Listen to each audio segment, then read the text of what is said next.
चुनौतियाँ वर्सेस समुद्र मंथन। जी हाँ, यही एक शॉर्ट सा वीडियो लेके आई हूँ आज आपके लिए।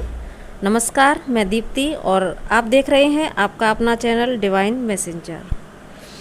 तो चुनौतियों को मैंने समुद्र मंथन की का एक नाम दिया।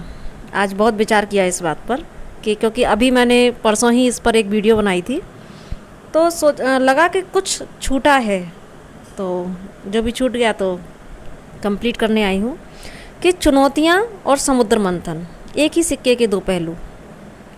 जिस प्रकार समुद्र मंथन जब हुआ था तो उसमें विष और अमृत दोनों चीज़ें निकल के आई थी, तो उसी प्रकार जो चुनौतियाँ होती हैं वो भी हमारी लाइफ में एक समुद्र मंथन की घटना का काम करती हैं।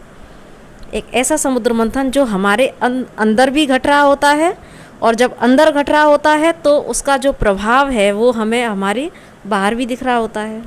तो जो घटना पहले घटती है वो हमारे अंदर घटती है, क्योंकि चुनौती से लड़ने की जो चुनौती होती है वो भी सबसे पहले हमारे खुद के अंदर की चुनौती होती है कि हम जीवन में आने वाली चुनौतियों से कैसे लड़ते हैं। और उस लड़ाई के दौरान जो हमारे अंदर के छिपे हुए गुण हैं और जो अवगुण हैं वो दोनों ही निकल के आते हैं। क्योंकि अक्सर क्या होता है कि अपने गुणों को कभी हम पहचान नहीं पाते हैं, अगर पहचानते भी हैं तो उसके बावजूद भी हम अक्सर अपने आप को कमतर ही आंकते हैं। और सेल्फ लव की कमी होने के कारण, लोगों की और समाज की परवाह करने के कारण कभी हम उन पर काम करना भी नहीं चाहते, सिर्फ लोग क्या कहेंगे, है ना। और हमारी जो कमियां होती हैं, जो हमारे अवगुण होते हैं, उनको हम कभी एक्सेप्ट नहीं करना चाहते, क्योंकि हमारा जो ईगो माइंड होता है वो कभी भी हमारी कमियों से लड़ने का हमें सामर्थ्य ही नहीं देने देता। क्योंकि हमारा ईगो होता है ना, जो मैं वहाँ हम अपनी उस जो कमी है उसको हम खूबी में गिनना स्टार्ट कर देते हैं ना, कि नहीं ये तो हमारे अंदर खूबी है। यानी हम दोहरा जो व्यक्तित्व जी रहे होते हैं। थोड़ी गहरी बात है, बहुत समझना पड़ेगा।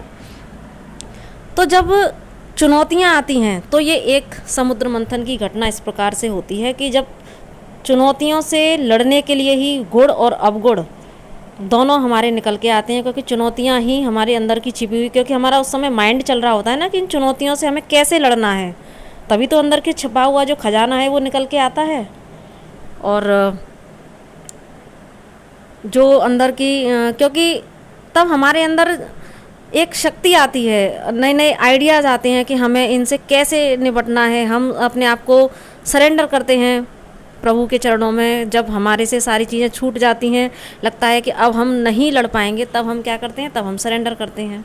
और जब सरेंडर करते हैं तो ईश्वर हमारे लिए रास्ता भी निकालता है। रास्ता निकालता है तो हमें वो नए नए आइडियाज़ भी देता है, और हमारे अंदर तब हमारे छिपे हुए गुण बाहर निकल के आते हैं कि हमें इस सिचुएशन से इस प्रकार से लड़ना है, यहाँ हमें ऐसे एक्ट करना है। हमारे अंदर वो असीम जो क्षमता है वो निकल के आती है। तो फिर यही हमारे जो गुण होते हैं वो हमें इन चुनौतियों से लड़ने की न सिर्फ शक्ति देते हैं, हम लड़ते भी हैं इससे, और इसमें हम विजय भी हासिल करते हैं। और फिर लाइफ अबंडेंस और सक्सेस से भर जाती है।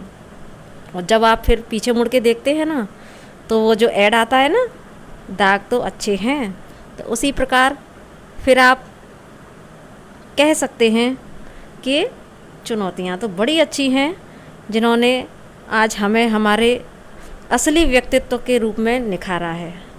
तो इसीलिए चुनौतियों से कभी भी घबराएं नहीं, कभी भी घबराना नहीं चाहिए।